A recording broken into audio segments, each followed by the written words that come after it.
ముందు చెప్పినటువంటి స్టేట్మెంట్ ఏంటి, ఇవాళ మాట్లాడుతున్నటువంటి మాటలేంటి, ఈ ఆంధ్రజ్యోతి ఈనాడు ఇన్వెస్టిగేషన్ ఏంటి, నాకు అర్థం కానటువంటి వ్యవహారం. ఏదో ఒక విధంగా జగన్మోహన్ రెడ్డి గారి పర్యటన అత్యంత విజయవంతమైంది, అనేకమైన ఇబ్బందులు పెట్టినప్పటికీ కూడా విజయవంతమైంది.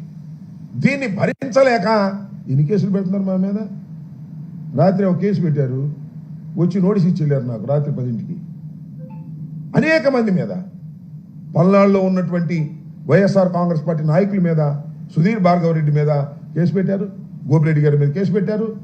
ఏదో ఒక విధంగా ఈ పర్యటనలో జరిగినటువంటి విషయాల మీద భూతత్వంలో పెట్టి చూపించి జగన్మోహన్ రెడ్డి గారిని బయటకు రాకుండా కట్టడి చేయాలి అనేటువంటి ప్రయత్నాలు పోలీసు యంత్రాంగం సహాయంతో చేయటం చాలా దురదృష్టకరమని ఈ సందర్భంగా నేను మనవి చేస్తున్నాను. జగన్మోహన్ రెడ్డి గారి పర్యటన విజయవంతమైన తర్వాత దాన్ని చూసి జలసిగా ఫీల్ అయ్యి అనేక రకాలైన దుష్ప్రచారాలు చేసేటటువంటి కార్యక్రమం, జగన్మోహన్ రెడ్డి గారిని వ్యక్తిత్వాన్ని హననం చేసేటటువంటి కార్యక్రమం దుర్మార్గంగా చేస్తున్నారు. దీన్ని ప్రజలు గమనించాలని మనవి చేస్తున్నారు.